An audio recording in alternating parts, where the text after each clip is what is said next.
Okay, I got to give a disclaimer here. Actually, it's not a disclaimer, it's just make an admission for the sake of transparent authenticity. I am not in a great mood today. I just, I'm not.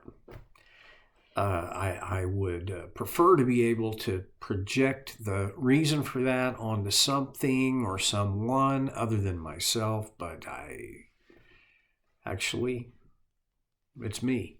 It's not, the world's always been this way. The world's always kind of sucked.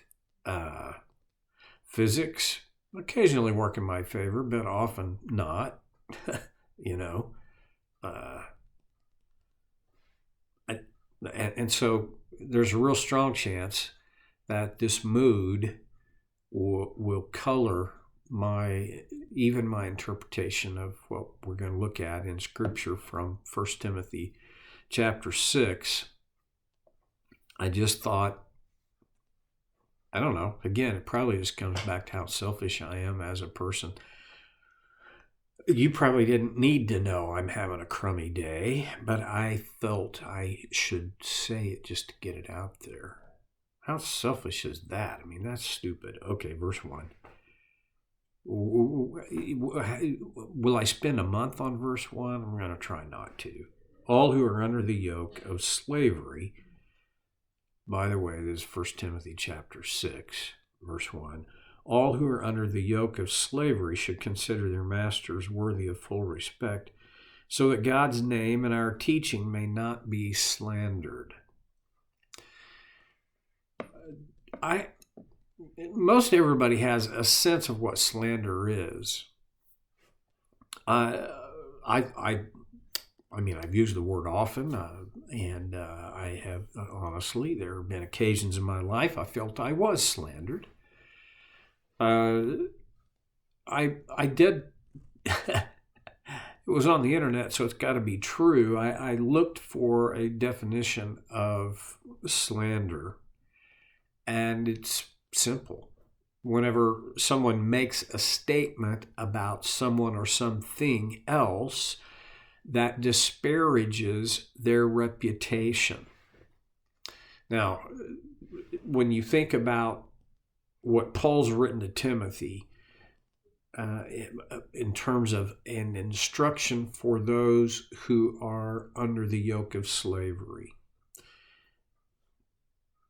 there's really only one reason to treat your master with full respect, and that is so that God's name and our teachings may not be slandered. See,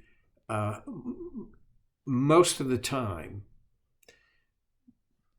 when people observe our lives, they're going to make a judgment about our motives. They're going to make a judgment about our character. They're going to make a judgment about our values. And when we misrepresent the humility of Christ, when we misrepresent the nature of God, and we fail to organize our life around God's truth, we give people a reason to slander Him. Now, I've talked long about how I grew up in a legalistic, rule-oriented, restrictive religious culture. And this particular idea I don't have any particular discrete memory of exact words saying this, but this is what I got, okay? That this idea of don't give the world a reason to slander God was used as a bat to smack us with. Like, quit it. You're giving the world a reason to slander God. That's not what Paul's doing here. What he's saying is, okay, don't forget the motive. Don't forget the why. The why is so that God's reputation won't fall under some kind of disrepute because of my behavior. All right, there's two sides to that. There's my side, which says, I represent the God of eternity. My behaviors and choices, my interactions with people, they're on the basis of my understanding of and my devotion to the God of the universe. Okay, that's my side. Here's God's side. He doesn't need anybody to defend him, right? I think it's a legitimate thing to study and learn how to defend our faith. I mean, my faith in God I want my faith in God to be reasonable, and I believe the Bible makes a strong case that faith is reasonable. The Hebrew writer in Hebrews 11:1 says, "Now faith is." Then he gives us. Is it a definition or a description? I think it's more of a description. Faith is the evidence of things not seen, the substance of things hoped for. Evidence, substance. So we're not, this is not necessarily Kierkegaard's leap of faith. Although I will say there are times when I can't point to a lot of external evidence that there seems to be, at certain times, not so much substance to my hope. Those times I do have to kind of take Kierkegaard's leap. But here, God is not needing me to stand up for him because he can't stand up for him. No, that's not what. See, God cannot be a victim.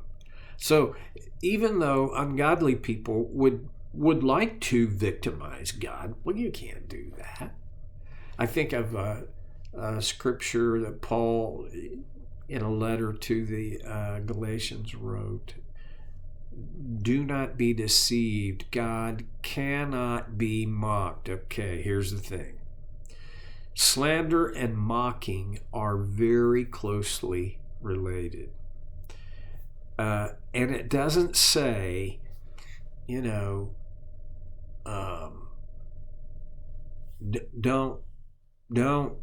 mock God. He shouldn't be mocked. No, he's saying you can't mock him. He cannot be mocked. Here's what I get from that. He is so real. He is the ultimate reality. He is, everything else depends on him. There's so much to this, but I'm going to say this much and then move on. God can't be mocked. He doesn't need to be defended. He is a big, big God. And he doesn't need me or you as his defender. Unnecessary. Sometimes I feel like, and I want to believe this comes out of my devotion to God, in a similar way that listen, if you mock, criticize, slander my wife, I'm going to be on you like ugly on a fence because of my devotion to her, right?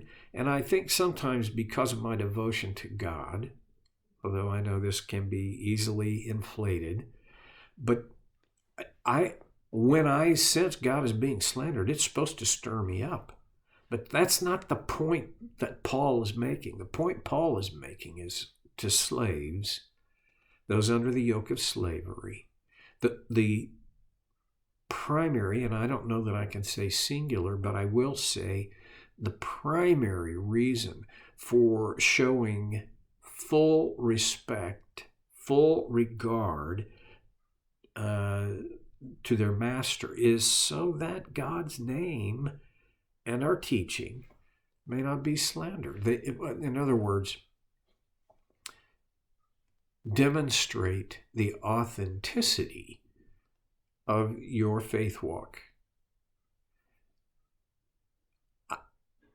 It's not about proving anything. It's just about showing. Okay. It would be one of the saddest and most discouraging things in life for me to look back and realize that because of how I conducted myself and how I either valued or didn't value other people, that God, his reputation was damaged. So, okay. Verse 2. Those who have believing masters should not show them disrespect just because they are fellow believers. In other words, what he's saying is, hey, he didn't say this. I don't know who was the first two, but I like the picture of it. Here's the phrase. The ground is level at the foot of the cross, meaning we're all equal. In other places, Paul talked about there's no longer slave or free, male or female, Greek or Scythian or barbarian, or, so what he's saying is these external distinctives are all just external, because when you get to the core of it, we're all the same. We're all equal in God's view. Now, the slave with a believing master, if the slave is immature, will say to themselves and probably to the master, you're not the boss of me, God is. So quit bossing me around. Well, Paul says, don't do that. Instead, don't treat them with disrespect just because we're equal under Christ. Instead, they should serve them even better because their masters are dear to them as fellow believers and are devoted to the welfare of their slaves. Okay, so you've got this. No, don't do this. Instead, do this. And the first thing is you have a less than healthy regard for your master. And you use the excuse that he's no better than me because we're both believers, and that makes us equal. He said, instead of that, what you want to do, essentially what he's saying, in my opinion, is love one another as Jesus has loved you. You should serve them even better because their masters are dear to them as fellow believers. It's like, have you ever, maybe you haven't, but I had a great experience where a dear friend was a manager of a restaurant. And when he was on duty, when Debbie or I went to that restaurant, we got treated like kings and queens. Oh, it's not because we were, in real life, that's who we are, because we are not royalty. But it was on the basis of his regard. This guy, what a blessing he was. Well, for reasons I still don't quite understand, we were dear to him, and for reasons I do fully understand, maybe not fully, but I do understand, he was dear to us. When you have this kind of mutual affection for each other, the best kinds of things can happen in any relationship. And for the slave, Paul says, don't forget, you're in the same family, and that makes you dear to one another. And so treat one another accordingly. Well, I'm out of time, so I'm going to pause and come back to this next time. I feel a little better. Thank you. See you next time on So Care with Stevie Boy.